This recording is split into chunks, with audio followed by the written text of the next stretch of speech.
we're going to be able to do today. Whew, tired. So tired. So tired. All right. Tired. Good morning, everyone. On YouTube, we are setting up, getting ready to record. Oh, one of the moms at Brian's school listened to our show. And she said we need to do a better job introducing ourselves because she didn't hear it. I was like, we always introduce ourselves at the very beginning. Yeah. That's okay.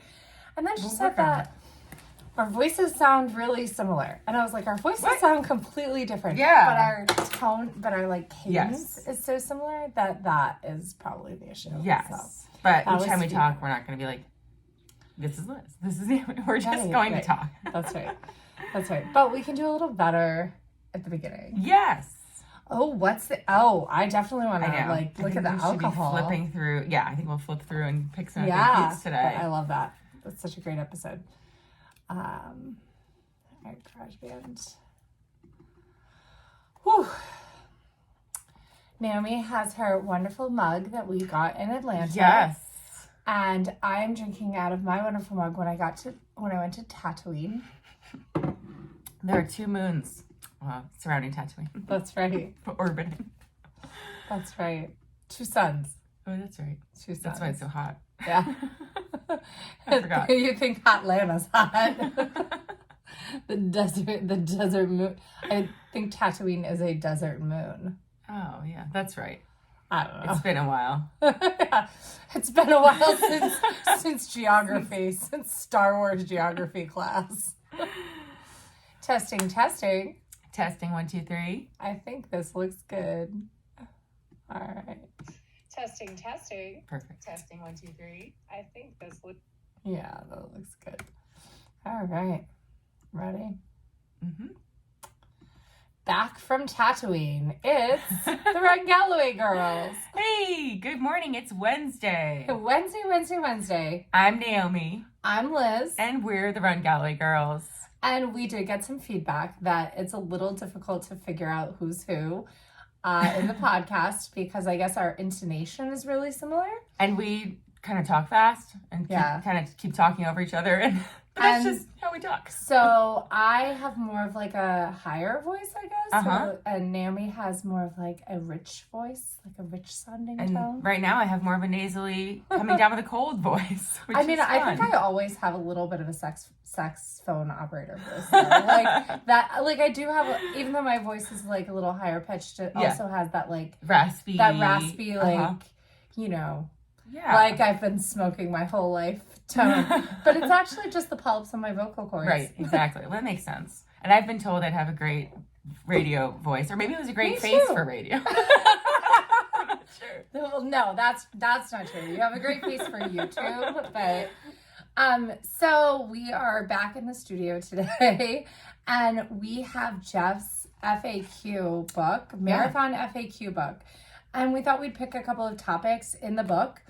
I just wanted to say that if you're watching on YouTube, our pre-order for our shirts is actually still open because I forgot to close it on Monday because I was so tired. And then I forgot to close it on Tuesday because I was so tired. And Naomi is wearing the shirt that we made for the race this weekend. It's got like... So pretty. It looks a little bit like neon, like the font is called neon. It looks like marquee lettering or something. Yeah, and it's very, very cool. So we're going to release that later this spring. And then I'm wearing the very first Sparkle Squad tank. And remember when everybody was like, oh, it's so small. Yes. I hate it. I realize it's only small in the chest. Yeah. Because I'm like a good 20 pounds heavier than I was back then. And I'm like, it still fits great. It's just tight in the boobs, but I have no boobs, so it's fine. Tight across boobs, that's fine. You know? So, but I love the Sparkle Squad. That is probably, we were talking this weekend how we've been pay-to-play partners with a lot of brands. And then there were a couple of brands that we were not pay-to-play with, CEP being one. Yes. And we loved CEP and their ambassador program, Honey Stinger being another one. Yes. We are ambassadors for Honey Stinger. We love Honey Stinger. But we've been pay to play with Oiselle. Their valet team is more of joining a team, I think, though. They have a lot of events. So that one, I still see there's a ton of value in the Oiselle team and Volet. Sarah's still a member. That's how we met Sarah. We had a volley meetup beauty counter event at Summit to Soul, which was the cutest little store that doesn't exist anymore.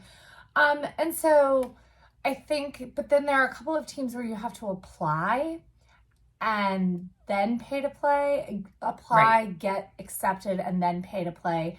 And I don't know about those. Yeah, it feels a little, I mean, it's one thing to be like, okay, cool, I'm going to be part of this team and then get the gear and are represent the race gear. this team that are my friends, not like leave out people that also applied that didn't, and I didn't really understand that until I applied for a team I'd bet on for a while and didn't get in again. I was like, oh. I think it was a glitch. I think if you had reached out, they would have let you in because they let a lot of people in. Yeah, but I was so sad.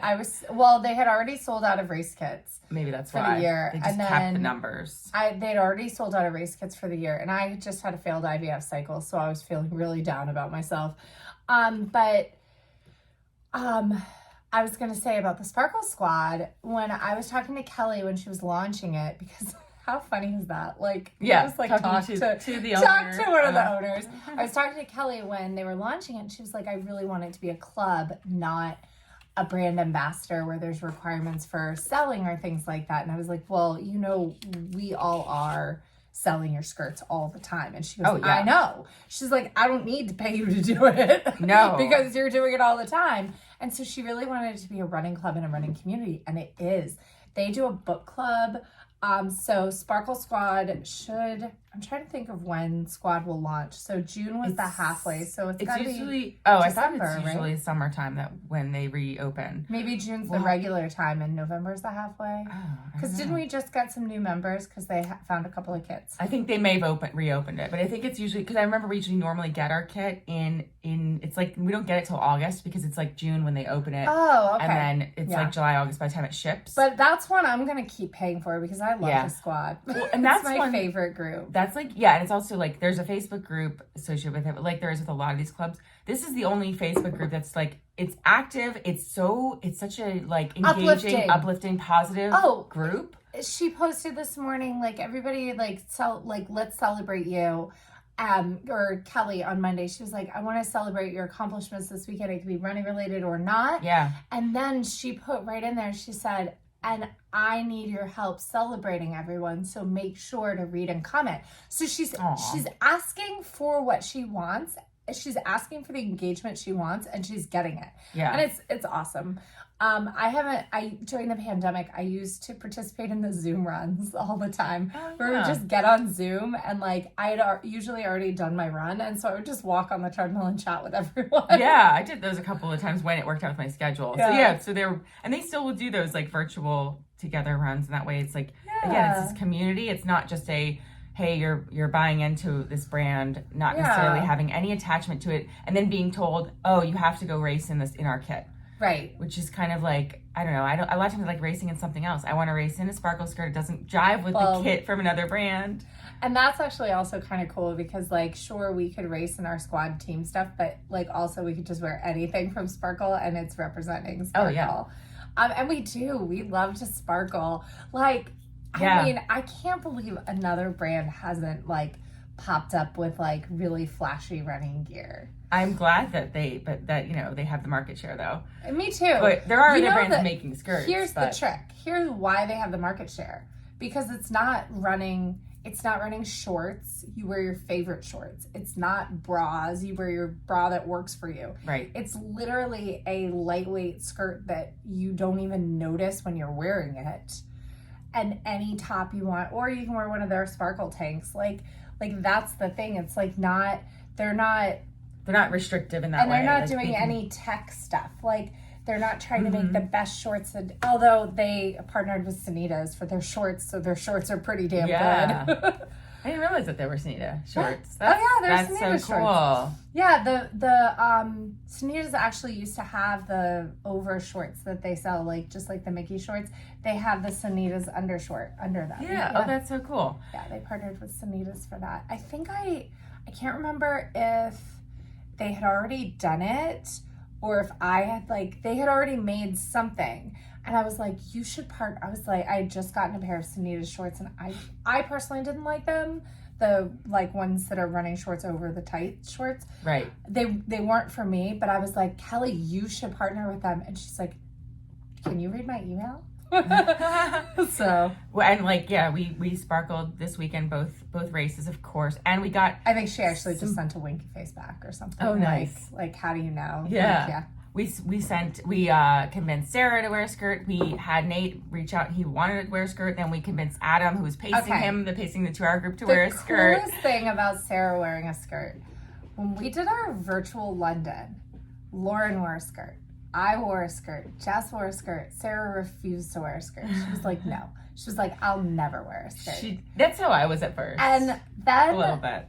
This weekend, I think I heard her say, I think I've come over to the skirt side because she said she didn't feel it. It didn't bother her. Everybody cheers for you. Everybody cheers for you. Like, it's the best. And if you can do it all. And they're cheering for you because you have just brought joy into their life. Yes. Like, you have done what you love doing, running. And when it's hard, sometimes you don't love doing it.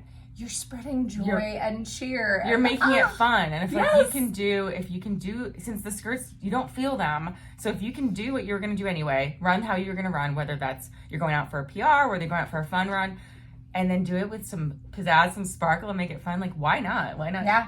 So I've worn a sparkle skirt in every marathon PR. Like, well, nope, Chicago. I didn't wear That's right. The 2 times in because Chicago. Of the TNT jersey. I wore a sparkle visor. Yes. I wore that 1 year, what was it, 2018, I wore my leopard sparkle visor. Yeah, your lucky visor. I wore that in Chicago, and then I wore the skirt when I ran at CIM, of the same pattern, because I was like, oh, it's my lucky visor, my lucky pattern. Which is so funny, because at the time, that was like a discount pattern, like nobody liked it, and now everybody wants that pink and yellow leopard again, and they can't get it. Yeah, and so Sparkle Athletic, we love you, Sparkle Athletic, and we definitely are going to talk about maybe like partnering as we like start doing our merch. And yeah, we're using a direct to print right now, but I would so much rather figure out a way to partner with Sparkle because we love them so much. It'd be so fun. And we could do something. We could design something really cute.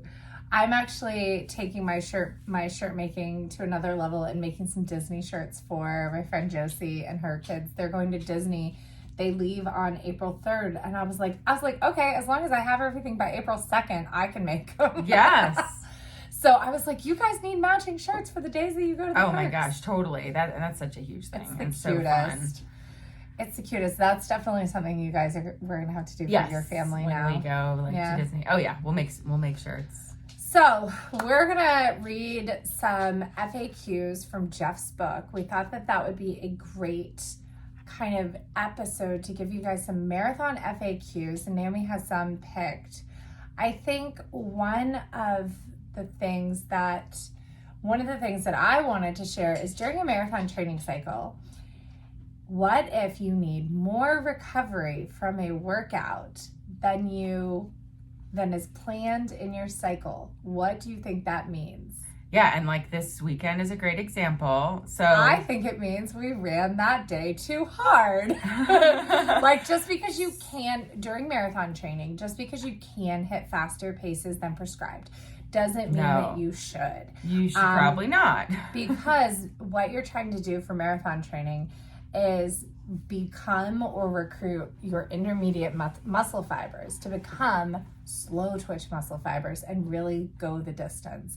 And so if you're doing everything faster, sure, you're going to improve speed at the shorter distances, but you're going to activate your fast twitch muscle fibers and recruit intermediate fibers to become fast twitch, which does not help you after 2.5 hours into the race, or after even sometimes 1.5 hours into the race. There's definitely a time when those fast twitch muscles are like, I'm done, bye, see ya. And then all of a sudden you're left with slogging 11-minute miles. Yeah, and I mean, so it's so hard because I actually felt great after this weekend, but I know our fitness are not always going to match up. Places. We're just not always going to match up. There's no cycle in which we're going to have a perfect match between Right. fitness because we're two well, different people. and you know, I'm still dealing with that with the like leg twitches, but I actually don't think that's actually the case between us. I was thinking more in previous cycles, but it can be very like if you've just worked really hard to get your marathon or to get your 5K time pretty darn quick, yet you know, like let's say you've just broken 25 minutes in the 5K, right? And you're like, man, I'm pretty fast. What's that, 8 flat? 8. It's just about, it's a little over 8 because I remember my first 25. So, it was 8:08 or something. Okay, so let's say you've just done that. That does not mean you're going to be running at 3:32 or 3:35 on marathon day. Like that equates to really like a 4:05. So, but a 4:05 is like 9:30s. That feels slow when you've been focused on a 5K. And if you're focused on a 5K and you can run an 8:08, 8:10, whatever, in a 5K, you can do a lot of your runs around that pace and be okay, but you've got to slow down a lot in the marathon. And so that's where it's a big difference. Even if you've been doing half training, you don't just double your half marathon time and get your marathon time. Wouldn't that be fun if that was how it worked? I wish that were the case. That would be amazing. That would be amazing. How it worked. I think as you get more fit, deeper into closer. training, you do get closer. I would say, like, there was an old adage, like, double add 20 minutes. Right. I don't think that's even true because, like, I mean, that has been sort of close for me, but it's not an exact formula. Yeah. But I think a lot of times I could use that. I think for a new runner, I would say double and add 30 minutes. That was my first marathon. And if it's your first marathon, don't go with a time goal. You don't. Everybody's going to tell you don't go with a time goal, and you're going to think, yeah, but I'm better than everybody.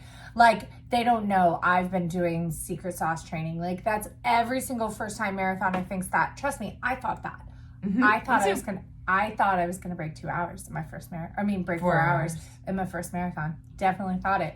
I went out in a 2:03. And then I ran a 4:31. Yeah, no, I definitely did too. I think my first half was, I don't know if I thought I'd break 4, but I thought it was going to be really close to 4. Yeah. And I wasn't under 2 for the first half. I know that I took it out a little slower. It was like probably 2:05 or something. Yeah. And I ran a 4:20. The slowdown is real. So just trust it when everybody says don't go with the time goal. I would also say, if you can, find someone that you know cannot run as fast as you and start your first 5 miles with them. And I have a great proof of concept with this with my friend Erin, and she ran the Marine Corps Marathon. It was not her first marathon. She had done it was only her second. It was her second live in person. So she had done a virtual during COVID. She did Vancouver. Right. And then she was doing Marine Corps. And I had her start out with with Amanda, because Marine Corps is notoriously difficult to hold back, and all the hills are in the beginning, right? So it's hard to hold back, and you're going up and down hills. So you're going up a hill and you're like, I'm dying. And then you get immediate gratification of this big downhill. You can burn your legs pretty easily at Marine Corps. So I was like, stick with Amanda, and then, say goodbye, and then go run your race. And I even told her after 20 miles, you can start doing run-throughs. She was doing 30-30 the whole time. She ran a 5:15. It was so amazing. Yeah. So incredible. And we're talking about 13, 14-minute miles at the beginning. So there's always time to make up, but you cannot bank time. You cannot, we talked last time about kind of saving a walk break.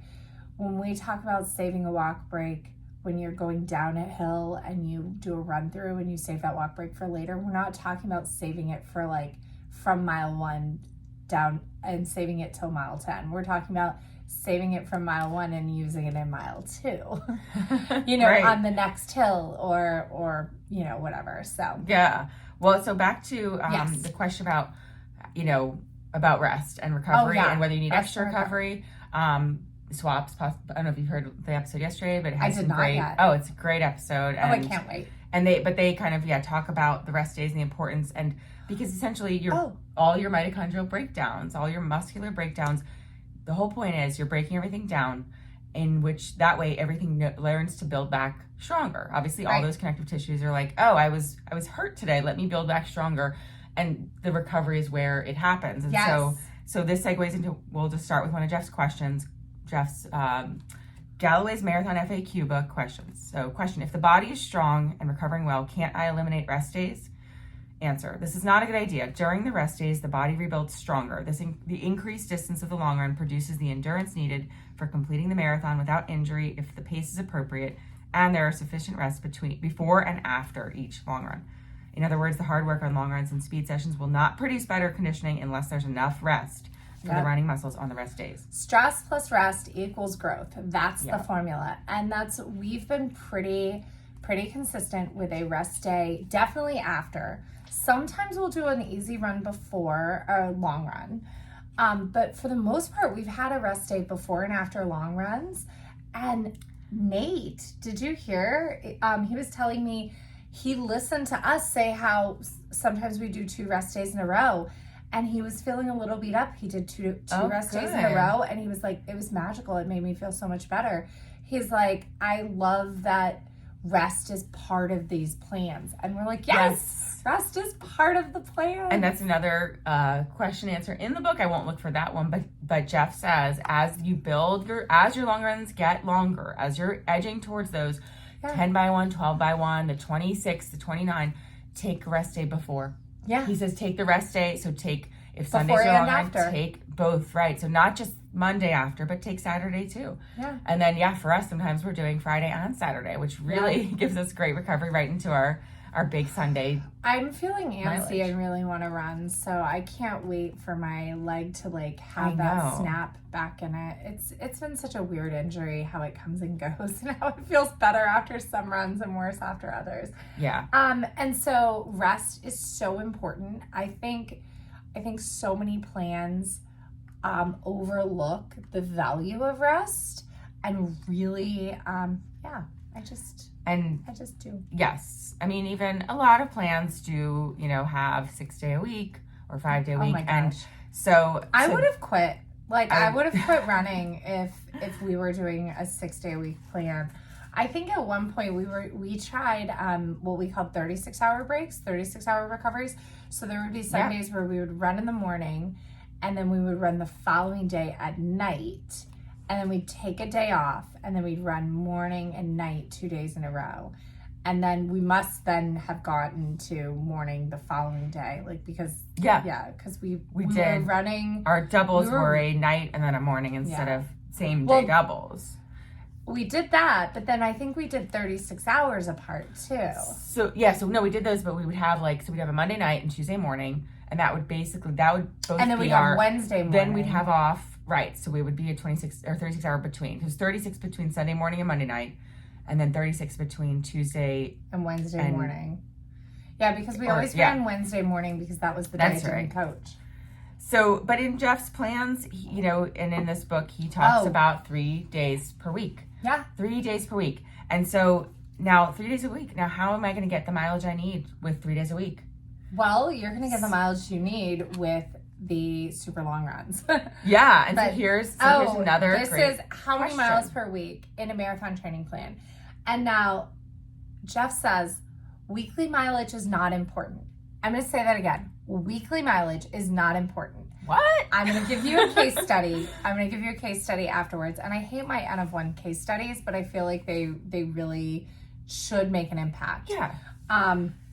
He says, I've experienced over a 98% success rate in my Galloway training programs with an average mileage of only 13 miles per week. 13 miles per week average. The crucial element in finishing the progressive increase of the long run to 26 miles 3 to 4 weeks before the marathon. And I can absolutely 100% say that this works.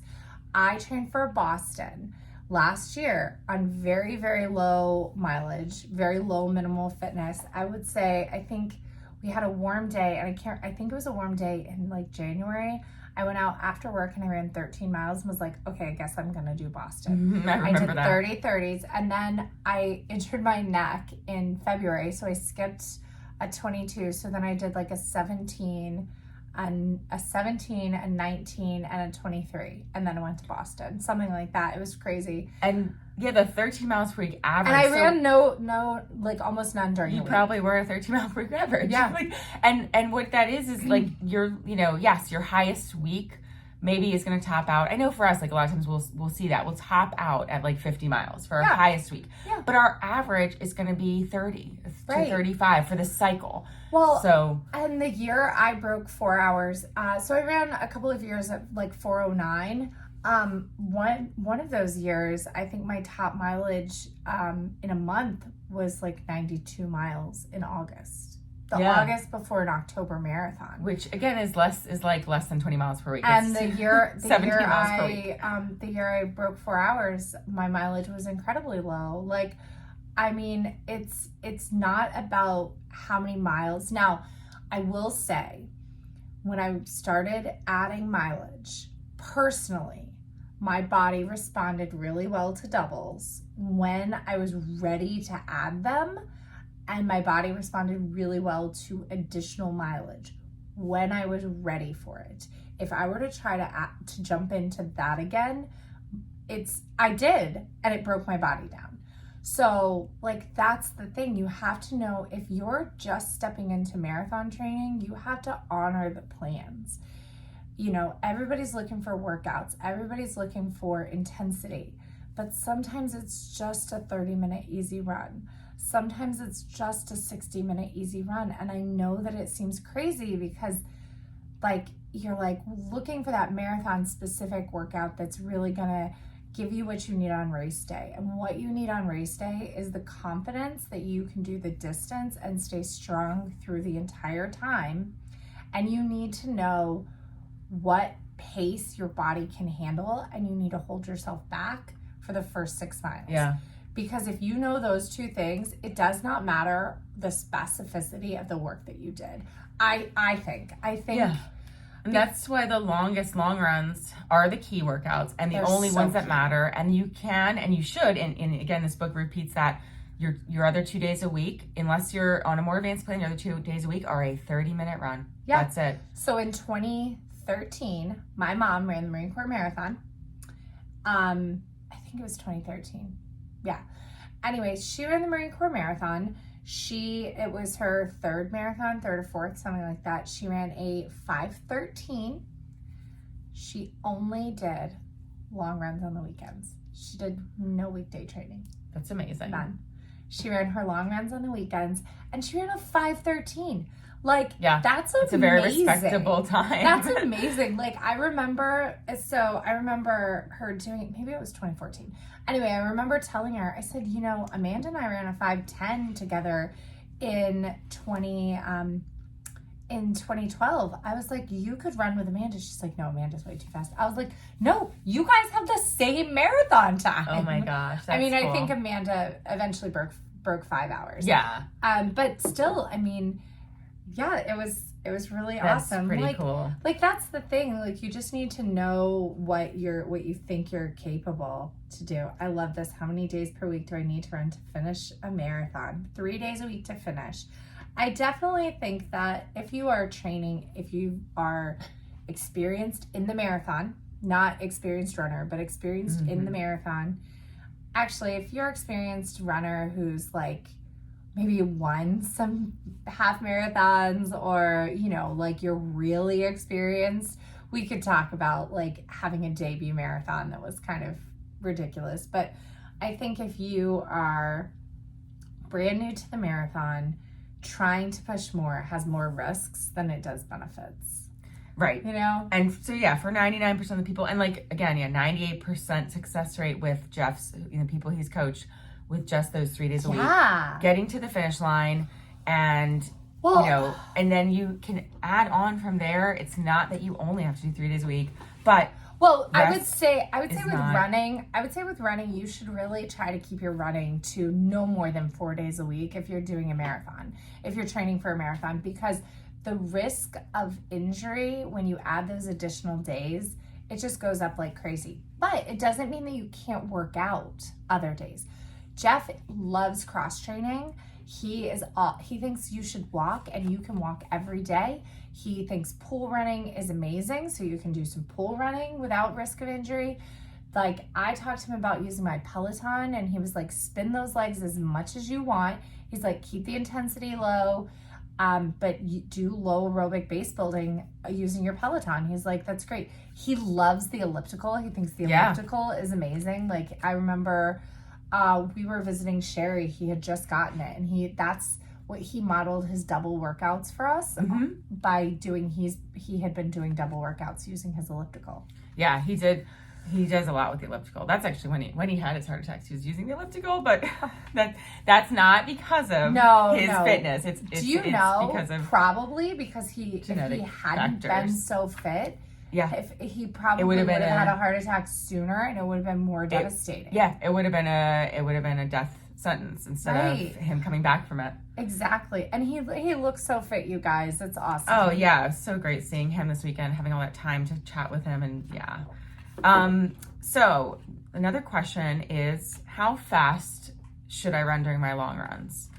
And now this is kind of bounced off of the Magic Mile, so I don't know if we need to kind of talk about the Magic Mile again, but so the Magic Mile, for those of you who have never done the workout, it's like a 90% effort mile time trial that you use to kind of estimate where your paces should be. You could also use a 5K. It's like a race predictor. You could use a 5K, a recent 5K PR. You can go backwards from a recent 10-mile PR. But basically, this is going to tell you how to adjust all your training paces. So if you don't have a recent race coming into your marathon training cycle, or you're starting at very low fitness, or you haven't raced it's been a while, like you just don't know where your fitness is. And I would say, like, if you're really experienced, you can kind of make a leap of faith, kind of guessing where you think your Magic Mile is. Like, I think my Magic Mile right now is like a 7:19. Yeah, and I think mine's right around there too. Like, the fastest miles I've ran in the last year have been around 7:17, so I can maybe push it to a 7:15. I don't know if I can go any faster than that. I think if we did like 5K training, I think I could get back down, but I don't think I would see the benefit in my marathon if I worked on speed right now. So yeah, essentially, that time trial, that 1 mile time trial, then helps you set up again like how slow your other runs should go. And so you basically just take that time and you multiply it by 1.3, and that's your fastest performance you can expect on an ideal perfect day on race day. So on race day, that's not your long run pace. So yes, you take the Magic Mile times 1.3. That's your race pace. Then your long run pace is 2 minutes per mile slower or slower. So 2 minutes minimum than your race. So for me, if mine is, actually we should do the math on that. But so let's say, I don't know, 1.3 times. Let me pull up the spreadsheet. Yeah, let's do it. All right. So if we are at 7:19, so 7 minutes and then 19 over 60. And so it's 7.31. And times 1.3. So that would be a 9:30. So a 9:30 would be if our current Magic Mile was a 7. What did we say? 7:19.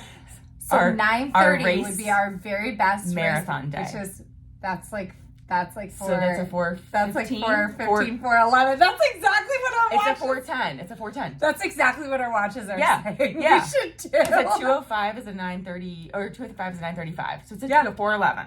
That's so funny. So then our long runs now should be a 11:30 or slower. And hey, and we're doing that. We've been doing it. Yay! So even without like going in and checking our pace. Now, for every 10 degrees over 60 degrees, you have to add 30 seconds per mile. So if it's 65 actually, he puts 5 every 5 Fahrenheit degree temperature increase above 60, 30 seconds per mile. Slower. Okay. So not 10, but 5. So that means if we're supposed to do 11:30s on a 60 degree day, that means we're supposed to do 12 on a 65 degree day and 12:30. Hey, we kind of did that. Because we did like 12:50s the other day and it was a little warm. Exactly. No, it wasn't. We were just wearing coats. Yeah. I was like, I was warm. No, I was wearing a coat. So I'll read the whole answer. But yeah, so I recommend pacing all the long runs at least 2 minutes per mile slower than predicted by the Magic Mile. Again, not your Magic Mile pace, but take the Magic Mile times 1.3, then add 2 minutes. So I think a lot of people would be like, oh, cool, I can run 9:30s for my long run. No. Adjusted by heat, I have not found that any pace is too slow. You'll receive the endurance based upon the distance of the current long run. In other words, a long run at 20 minutes per mile for 15 miles gives the same endurance as a 15-mile run at 10 minutes per mile or at 5 minutes per mile. Interesting. Well, because that's the whole point of the Galloway method with the over distance long runs. A lot of training for marathons does not take you past 20 miles. But the way that a lot of training plans do is they bring you close to that marathon pace towards the end of that 20 mile, thinking that your body will learn how to stretch that. Like the idea is with these 20-mile runs, and I think beginner plans do 3 to 4 20-mile runs. Sometimes they go up to 22. And or 2 to 3, because I think when I've done it before I started with Galloway, I think I was doing at least 2, but not more than 3. 20 mile per hour. 20-mile runs. And then you came close to marathon pace? Not in my first ones, but I also did come close to marathon pace because I didn't know how to slow down enough. But in my later, more advanced plans, I would have my goals, my race or my long runs would be like, if it was 17 miles, it would be 9 at a minute slower than goal, and then 8 at goal pace. So, which is a lot. So and I didn't make my goal. The idea is that your body, like from those plans, is that your body is going to learn to take what you did and stretch it over the race. But the problem and physiologically, I think that's possible. But the problem is in a marathon, you have all these compounding things like your body doesn't know the difference between stress and like when epinephrine is released from your adrenal glands and that adrenaline gets pumping, your body can't tell the difference between fight or flight. Like it really can't. Like it's gonna just kind of pick one. And so those race day jitters are gonna send you off too fast. And that's why everybody talks about a wall at mile 20, because they don't push through it.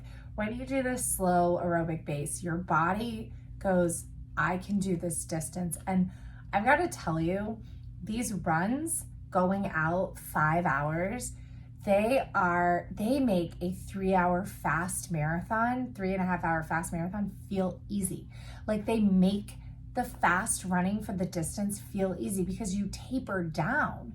So you have all this distance, you have all this speed, then you taper, and then you put it together on race day, and it just feels doable.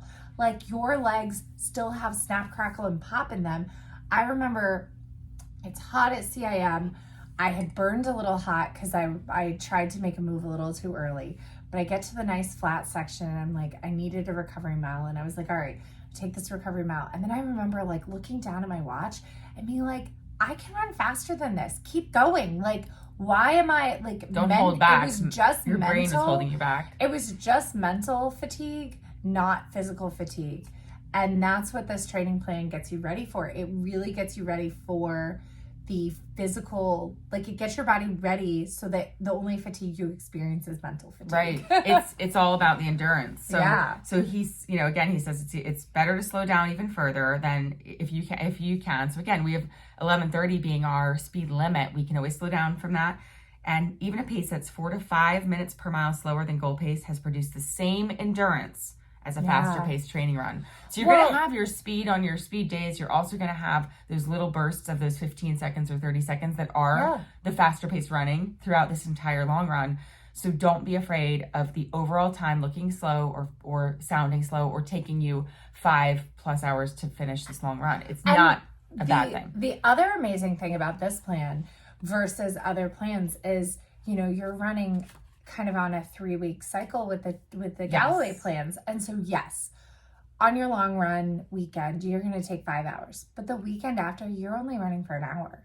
And the weekend, like after that, like on that cycle, like the weekend right before your super long 5-hour run, you're only doing 2.5 maybe. So you're taking less time away from your family because you're not running 2 days on the weekends. You're running 1 day on the weekends, and every 3 weeks it's that super long run. But after that, it's very manageable. And your midweek is manageable. You're if you're a busy working professional, like during the week, you're not trying to squeeze in 8-mile and 9-mile and 10-mile runs on your weekday mornings before work, like, which is always absurd. Really, really difficult. And it's great if you can, but like a lot of people, that's just not possible. Right. I mean, we've had some accidental 8-milers where we've gone out. It's the best. And we like didn't have to rush to work or something, and we're like, we're gonna go out for an hour, and we look down and all of a sudden we're 4.5 miles from my house. Yeah. Or we've had days where like we knew we wanted to do X, you know, we had something on the plan and we did 13 miles before work, but maybe one of us is going on vacation or something, so we like moved our long run. But it's like those days are super badass, but they're also like not the norm for most of us. And they're rare, but that's the other thing. This plan makes you feel rested almost the entire time. Like it makes you feel like you just feel good. You feel like your fitness is improving. You feel like you're really fit. And you feel like you can, it feels like you can do it. It feels like marathon, you can do it. And you're looking forward to running. Like you were just saying, you can't wait to get back out there. We tried to go out yesterday morning. And my leg didn't work. Her leg said, nope. And so we walked. We did a 2.5-mile walk, which, you know what? The same benefits. I had the same kind of like runner's high yesterday from doing that walk. Like I felt really good. And my leg didn't hurt any worse as we like went on, which was nice. So I'm hoping I can get my snap back in it for today. Yeah. So I'll give one more example of pacing from Jeff's book, and you can go to his website and check what your paces should be based on your magic mile. So example with a 10-minute magic mile. Yeah. You would take that and you'd have your race day, best possible race day, 13 minutes per mile, because that's 1.3 times 10 minutes, which he says is, quote, really hard marathon pace, plus 2 minutes. That gives you a 15-minute per mile long run. And if you're at 70 degrees, because, you know, it's summertime training, or you live in Florida, 16 minutes per mile should be your long run pace. If it's 80 degrees, I'm sorry, people in Florida, 17 minutes per mile would be your long run training pace. There's no such thing as too slow. So to get down to a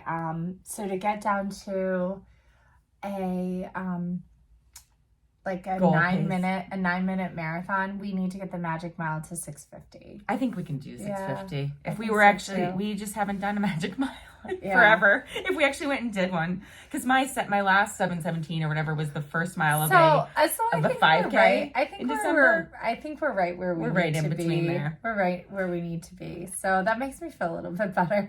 Yeah. If we did a magic mile, we could see, but because I think our fitness has grown since last fall or whenever we last did some short runs or some fast runs. So we also, here we are drinking our coffee. Yes. And I love that caffeine, the question about coffee, should you drink coffee? Should you have caffeine? Do I have to give up caffeine to be a marathoner?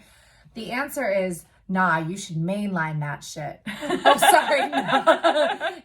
No. It says caffeine's been shown to enhance performance and endurance among distance runners. 1 to 2 cups, 1 to 2 hours before the start. Those who have problems with caffeine should avoid it. But if you like your cup of coffee before you run, continue to enjoy it. You'll need to find the right consumption timetable so you can avoid unnecessary potty stops. In other words, stop drinking coffee early enough so that you can go to the restroom before you start your run. And another great hack is, like, I don't know if this book was before all the caffeinated gel options out there, but you don't have to do your caffeine in a cup of coffee if that's not your thing, or if it's going to send you to the bathroom too much. You can go with the caffeinated gels, and it's a performance booster. So I don't know about caffeinated. You. I like to have my cup of coffee before I run so that I can like clean everything out, so that I can then go run without having to go to the bathroom a bunch. Sure. So I like to drink my cup of coffee. I would say I got up, we got up at 6. I went down and got us coffee before an 8 a.m. start. I would say about 2 hours before, have a cup of coffee if you're into coffee. I'm also like an Imodium junkie before I run, because I have not found that it causes any digestive issue, like any negative effects. I've been running using Imodium. I carry it with me during a marathon as well. I have used it in every marathon I've ever done. So if there's a performance negative, I certainly haven't found it. Right. It's a great thing to have on you in case of emergencies. Pack some Imodium for those trips. Yeah. So, and then the other thing is I like the multi-symptom one that has simethicone, because a lot of times you can run and get gas and get burpy get burpy or farty, and like, don't trust a fart during a marathon. That simethicone can help calm those things down as well. So those are the two. I get the multi-symptom Imodium with both the loperamide, I think that's the name of Imodium. The Imodium, that whatever that active drug is, plus the simethicone. And fun fact, milligrams of the medication per kilograms for my dog. If she ever gets the tummy troubles, I give her a multi-symptom Imodium as well. Yeah, they work on dogs. That's right. So, although you have to know like that your dog isn't ill when you're doing that, because their digestive tracts are trying to get stuff out. But Penny has IBD because, of course she does. She's my dog. Yeah.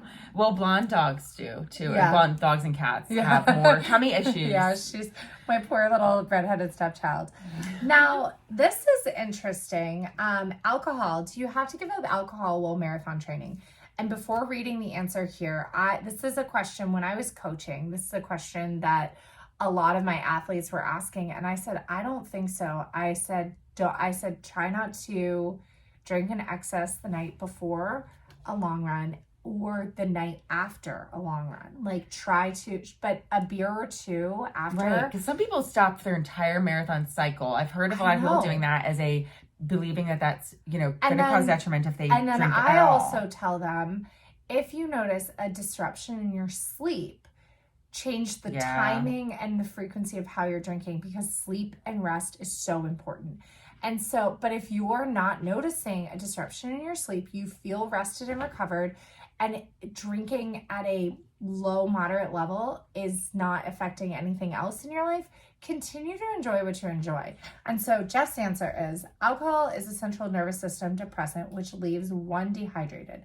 It's not recommended to consume beer or wine in the afternoon or evening before a long run, or within 2 hours after a workout or a race that's resulted in significant dehydration. So he's worried more about dehydration than anything. Otherwise, a glass of wine or beer at night is an individual choice, and moderation is the key. I actually have found that, so what he's saying is, if you're dehydrated, chug your Gatorade before you go to the beer tent, period. Like, that's what, Yeah, so there have been a lot of studies recently, and so I'll just, one of them I'll just read from. So alcohol leads to increased thirst and urination. It leads to increased fluid loss. Up to 3%. 3% of body weight can be lost within 4 hours of consumption. Wow. A serious problem in hotter climates. So again, it's dehydration that's the problem. And dehydration causes brain fog, lethargy, fatigue, muscle cramping. And how do your muscles respond to alcohol? Well, higher alcohol levels in the blood prevents calcium ions to your muscles, meaning muscle recruitment is affected, leading to loss in power output. Excessive amounts of alcohol impacts testosterone levels, so you'll struggle to build muscle throughout your training, lose the ability to effectively use the ones you have. So it's, again, in moderation. There's nothing wrong with some alcohol, but I would say celebrating finishing a long run, making sure that you're properly hydrated, celebrating with a beer, not a big deal. Celebrating with 2, probably also not a big deal. More than that, you might be an issue. You might get performance. It might negatively impact your performance. Anything that affects your sleep is going to negatively impact your performance. But I mean, I had not had a drink since New Year's, and I decided to have a margarita after our half marathon. I was perfectly hydrated, but I just felt like I needed it. Celebration. Maybe that's why my leg hurts. It's not the hills. It didn't allow you to recover. It didn't allow the calcium channels to move the. It was midday. That was another thing, is that, I am really, it really affects my sleep. Alcohol does. And so if I have a midday run, it's not going to screw up with my sleep so much. And so, HGH is produced, human growth hormone is produced during deep sleep. And if you're drinking close to bedtime, you will have a more restless sleep. Most people will have more restless sleep because of the alcohol, and that may impair your ability to rebuild. So, being careful on how much you're drinking before bedtime, and maybe, but you don't have to cut it out completely if it's something you enjoy. Now, if you are finding that you're waking up groggy and you've been drinking, maybe try replacing your nightly drink with something else. One beverage that I have done a swap for, I used to drink a lot of ciders, and I used to love having a cider after work. Now I have a soda. Calorically, exactly the same. Yeah. Sodas taste delicious, you guys. Like, they're amazing. I buy the little cans, and last night I had 2 of them because I wanted to. And they're still, you're basically, it's the same. It's simple sugars. Except without the alcohol. And so I bought root beer. Yeah. Brian had one. He's like, it's been a long time since I've had a root beer. This is really good. It's a treat. Yeah. I bought A&W in the little cans. Although he was like, what was the root beer that we had in kids that came in glass bottles that looked like beer? And I was like, it's IBC. Yeah. I was like, I loved that. And I loved cream soda. I love weird sodas. Yeah. But it was, thinking about that too, there's also a lot of calories in alcohol that don't necessarily do anything to add to your glycogen stores. Alcohol is processed in the liver just like sugars. It is stored in glycogen in the liver, but not in it's not useful to your muscles. But not in the muscles. Whereas the simple sugars from soda can be stored as glycogen in your muscles and in your bloodstream, so they're more readily accessible versus being stored in your liver. Very cool. Yeah. So soda is sponsor us. Soda is a great swap for something that's going to be a treat. I mean, and then maybe avoid the caffeinated soda right before bed. But root beer's not caffeinated. Yeah. I like Sprite. I generally like decaffeinated sodas or not caffeine-free sodas. I like Sprite. I like ginger ale. I like orange soda. Yeah. Yum. I like root beer, cream soda. Oh my gosh, so those soda machines that have popped up everywhere where you pick the soda, the flavor, like the fountain things. Yeah. Okay.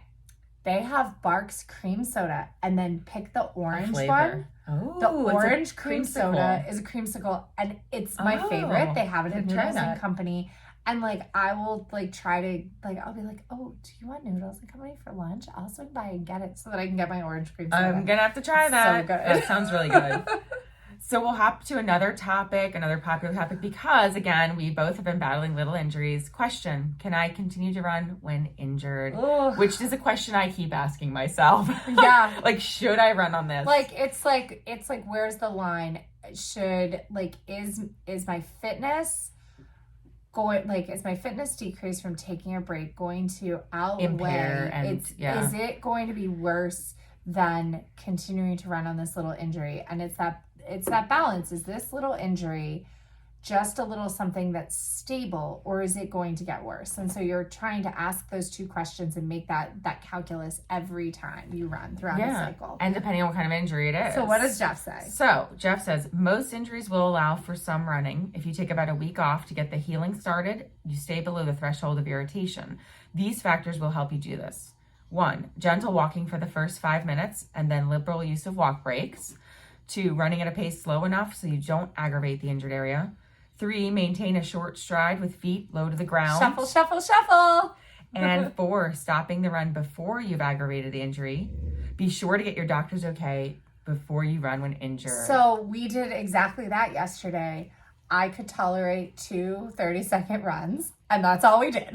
And we stopped at that point. And so there's been times where we've had a long run on the schedule, and there was one, it was our 17, that my plantar was flared up, and we of course kept going because we had 17 miles.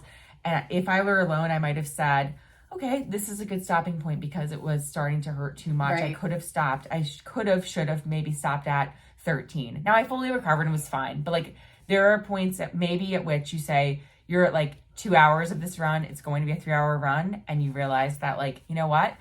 The pain is going to continue. I might aggravate it worse. I don't want to be laid up for a week or 2 weeks because of this. Here's the other thing that we talked about. You're better off skipping your midweek runs than your long run. So if you have a little aggravation and you're like, but I've got 20 miles this weekend, you are better off. Get yourself to the pool, get on a bike, just rest. You're better off skipping your Tuesday, Thursday, your short runs, or cutting them down to just 30 minutes than you are adjusting your long runs on the weekends too often. We had to take some time off for my IVF cycle, and we were able to move. We actually skipped a down week and so our plan went 20,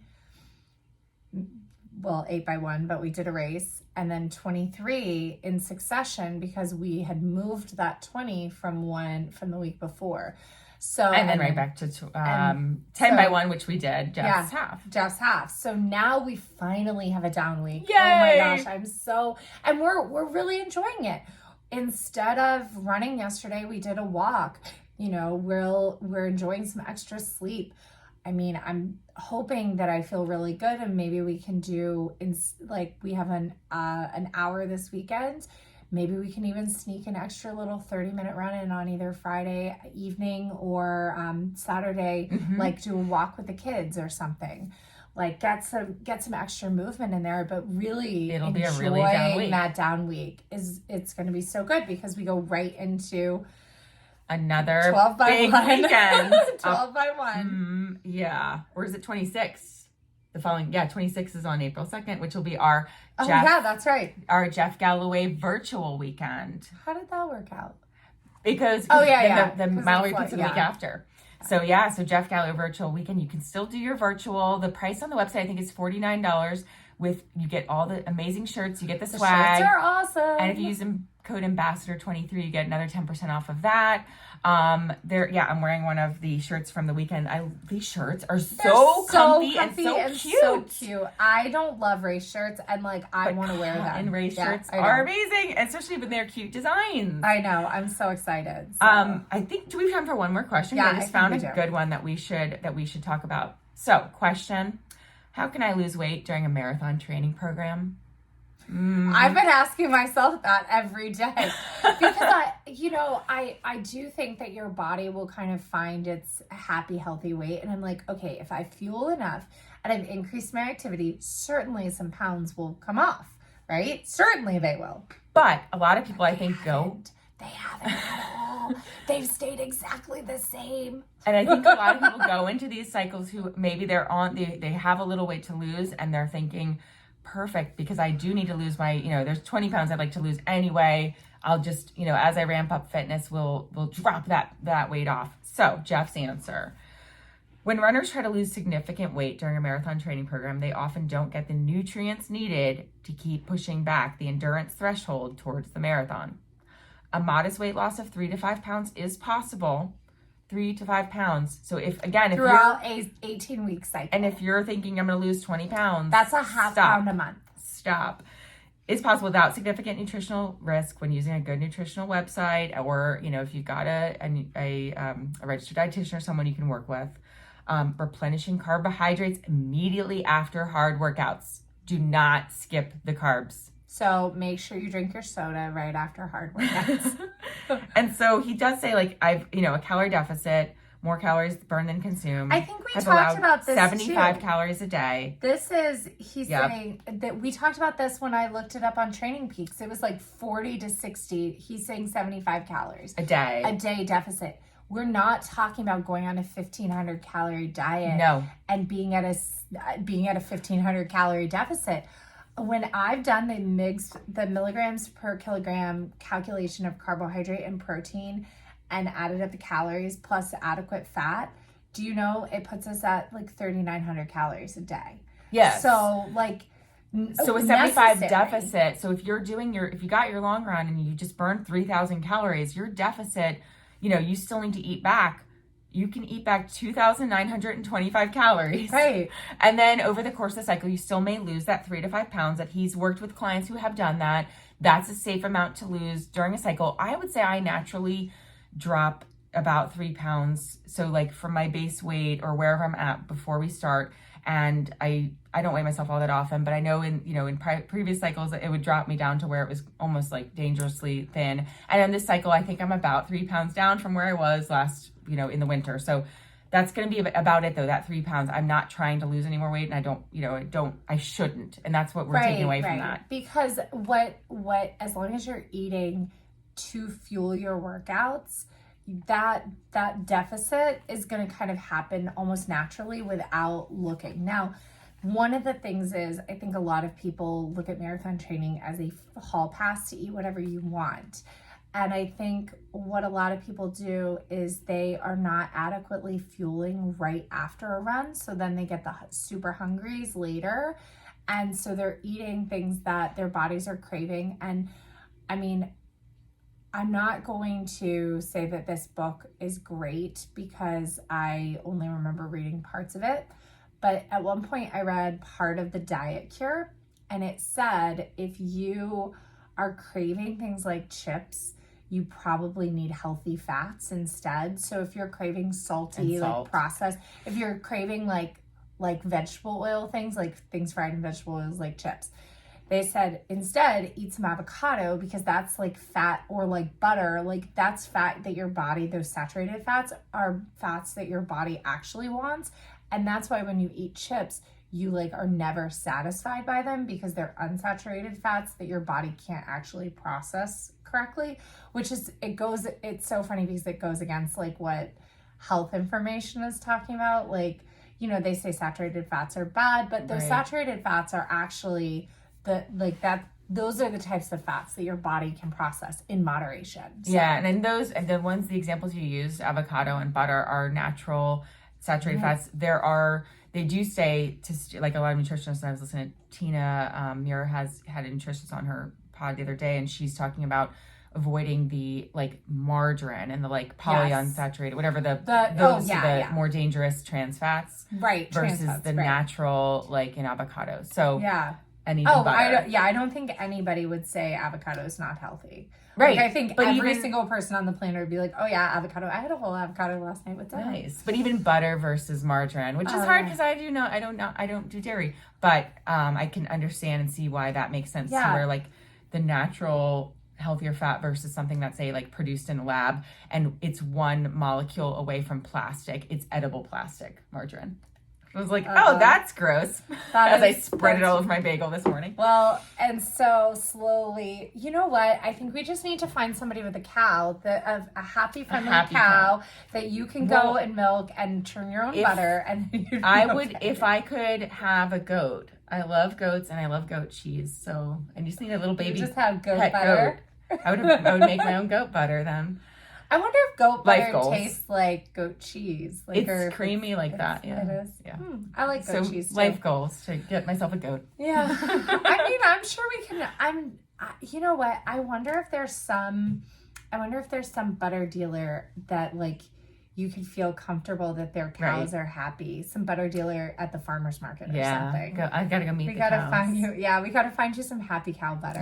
One of the things I always buy Kerrygold because I've been to England and I've seen the dairy cows out in pastures on big hills. And I'm like, well, this must be very similar to what happens in Ireland. And they have such strict, that's true, humane rules over there. Oh, yeah. And then also the difference in color between American, let's say, Lucerne butter and Kerrygold butter. It's different. Shocking. And I'm like, okay, I try not to think about it too much. But that's true. Like I've said this before, and actually I became a vegetarian in France, which is a really difficult place to become a vegetarian, but because but you had butter there. They have all the happy cows.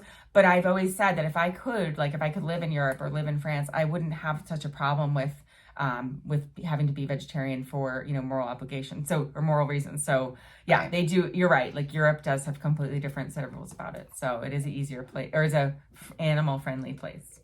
So that makes sense. But avocado oil is also really good, and it's got a nice Yeah. flavor. I don't know how you would spread it on a bagel, but it's one of the fats that I love to cook with. Yeah. So, well, I think that that's a pretty great FAQ kind of episode that we've put together here. A lot of injury information, a lot of nutrition information.